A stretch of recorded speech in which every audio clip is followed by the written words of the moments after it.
Take a deep breath in. As you breathe in a resourceful feeling of relaxation. And as you exhale, just allow your eyelids to close. That's it. Breathing in a resourceful feeling of relaxation and just exhaling tension. Enabling you to feel that it's okay to let go of that tension. I want you to imagine that you're a detective looking for clues of tension in your body. The clues might be holding an expression that doesn't need to be there. Bodies in a particular posture that isn't naturally relaxing. I want you to get a sense that as you breathe in and breathe out, any clues of tension, by noticing the clues, you're unlocking the tension in that part of your body. So as you breathe in and breathe out, allow it to be released and feel like it's leaving your body in your outward breath. Continue to breathe in and breathe out, and just get a sense that your mind is accessing the part that normally influences things without conscious control. There is a part of you that enables you to blink whenever you need to blink, to breathe whenever you need to breathe, that makes sure your heart beats and your food digests, and you don't have to do anything. Your body just knows how to do it all by itself. And maybe you've wondered how on certain days you can walk without thinking about moving one foot in front of the other. You can use your hands to do complex things without even thinking about it. And that's because your unconscious mind likes to automate things whenever it can. Once those neural pathways are there, your unconscious mind can make so many choices for you, freeing up that cognitive capacity for you to think about the more important things, new things to learn, new things to do. And I wonder if it helps to think that your unconscious mind is autopilot and your conscious mind is manual control. And so many areas of your life, autopilot is doing exactly what you want it to do. But every now and then, autopilot will be encouraging you to do things that are steering you in a direction that isn't helpful or isn't useful. But just know that at any point in time, manual control supersedes autopilot. So if you feel like you're eating too much of something, you can take manual control and just stop. If someone offers you something that you would normally say yes to, it's fine to change your mind, even if you've already taken a bite. Because when you use that conscious control to undo an autopilot reaction or response, you are breaking a pattern and creating a new neural pathway. And maybe you've heard of a phrase called neural plasticity. And I want you to get a sense that if for some reason you lost one of your senses, like hearing or sight, your brain would rapidly create new neural pathways in order for you to make sense of the world. If a hand just stopped working one day, you would rapidly create new neural pathways to be not dependent on that hand whatsoever. And sometimes when things happen, you encourage your brain to find a solution. So if you just decided consciously that the time that you have your first meal of the day is lunchtime, to begin with, your brain is wondering, where is this thing that it normally has at 7 or 8 in the morning? But new neural pathways are created. New biological responses adapt to the extent that hunger won't even start until lunchtime. The stomach gets smaller. And most importantly, when you sleep, your insulin levels drop. And when your insulin levels drop, an invisibility blanket is lifted from your body fat cells and the energy stored in them. Which is why when you sleep, your body can start spending the calories in your biological bank account. You have the energy, but your body can only access the energy when insulin levels are low. And when they're at the lowest, isn't even when you sleep. It's the following morning. Because the following morning might be 10, 11 or 12 hours since you last ate. And when insulin is low, your body produces ketones. The energy released from body fat cells that your brain treats very similar to sugar. Ketones are the clue that you are feeding on your own body fat. And I want you to get a sense that if you didn't have breakfast in the morning, that you're still getting breakfast. I want you to get a sense that there are two sources of energy for your body. Energy from food and stored energy. And I want you to think about a savings bank account and perhaps money that goes into your account from your job. Money is still money, whether you take it from your savings or from your current account. And energy is still energy, whether it comes from your food or whether it comes from your body fat cells. So if you chose not to have breakfast from your food, your body would simply take breakfast from your body fat. And over just a day or a week, you wouldn't notice the difference. But over weeks and months,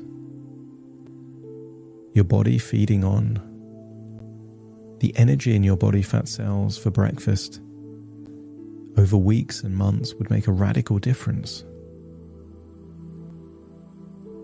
Because it comes down to the laws of energy. That energy can't be created or destroyed, simply transferred. And therefore, your body needs energy to move, to think, to breathe, to walk. And therefore, if it doesn't get it from your food, it will simply take it from the stored energy in your body fat cells. And you could imagine that your body fat cells are a fuel tank of energy that is always available so long as you have body fat, but only accessible when there is low insulin in your blood. And therefore, if the goal is to lose weight, the real way of thinking about it is to spend the calorific bank account you have stored on your body. So when you eat less food, your body will simply take more from your body fat. And when you do more activities like lifting weights, swimming, or even using a TRX machine, you're training your body to take the energy from your body fat cells.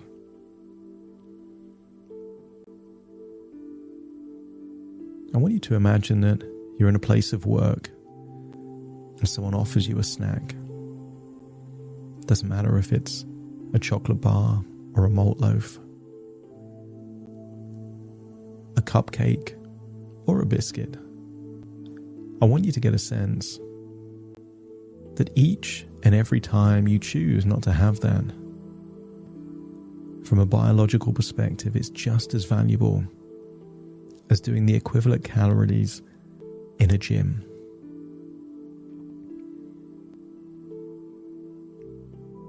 A slice of bread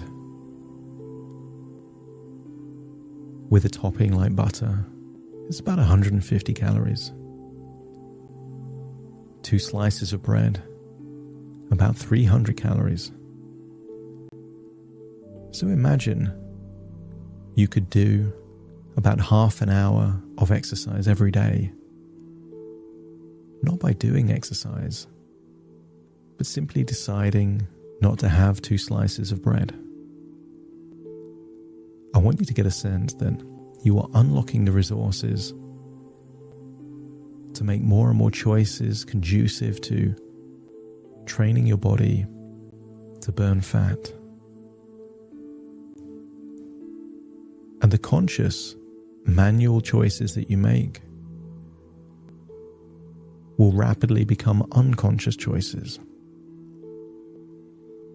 There was a time when you were a child that it took lots of conscious effort to walk. And now you can walk without thinking. When you were learning to drive, it took lots of conscious focus, dedication, thoughts, and now you can drive without thinking.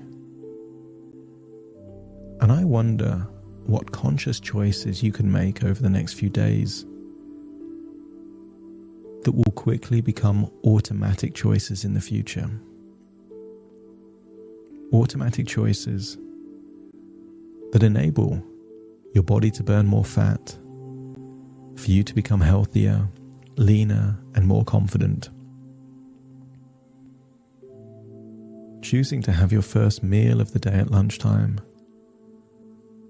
doesn't require discipline and willpower forever, just for the first few days, just long enough for your body to adapt. And when it adapts, it becomes easy. I want you to imagine that you're driving to work and you're seeing a jogger, maybe jogging in cold or wet weather, and thinking how much discipline and willpower they have to jog in that weather. Or you could entertain a different idea, that it only took the willpower and discipline the first few times to jog in cold or wet weather. When it's the 17th time, they're doing that on autopilot in the same way that you're driving the car on autopilot. It's just a natural, automatic response. And I wonder how many healthy, natural things you can train your autopilot to do all by themselves. I want you to imagine that it's 154 days in the future. And I want you to imagine that every day for the last 154 days, you've decided to start your day eating at lunchtime, having the same breakfast, but just a few hours later. And imagine that 154 days of missing a meal has led to 77,000 calories worth of body fat being taken and used as breakfast instead. And I want you to imagine you're standing in front of a mirror, perhaps in a gym, and seeing how different your body looks simply by one tiny choice that took conscious effort to begin with, and then became automatic, and then became effortless because you wouldn't even start thinking about food until lunchtime. And if you can see your body has changed shape in a positive and powerful way, just let me know by nodding your head. Small things over time is called evolutionary change. And I wonder what conscious choices you could make that creates unconscious choices that evolves you, your body, your confidence to the desirable levels that you seek. Unlock all of the resources so that you see your body fat as a store of energy. You see the food choices you make as either hiding your body fat under an invisibility blanket or lifting that invisibility blanket. Training your body to see body fat as just a fuel source that it had all along. Looking for opportunities to be more active. And realizing that small conscious choices become unconscious habits which radically change your body shape and confidence levels. I want you to imagine returning to the present, listening to my voice, allowing all of these thoughts and ideas and changes to come with you. And I want you to imagine that a child wants to ride a bike, but they don't have the confidence to ride on two wheels yet.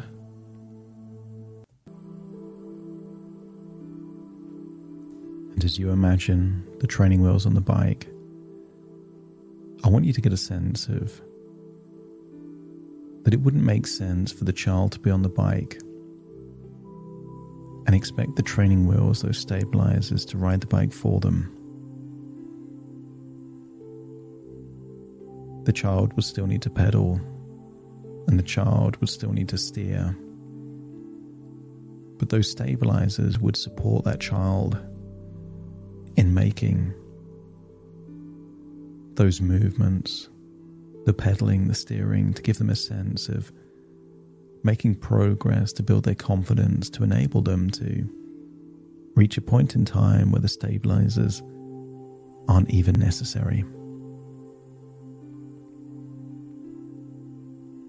And I wonder what pedaling would mean in your life. And what would it mean for you to steer and to take your life in a positive direction? I want you to accept that all of this is just thoughts within thoughts, ideas within ideas, dreams within dreams, as you return fully to the present, listening to my voice. Take a deep breath in through your nose and out through your nose. Just wiggle your fingers, wiggle your toes. All parts fully in the present, listening to my voice as I now count from 1 to 10 to awaken you. starting to count. 1, 2, 3, waking up. 4, 5, 6, more alert. 7, 8, open your eyes, open your eyes. 9, 10, wide awake, wide awake, wide awake.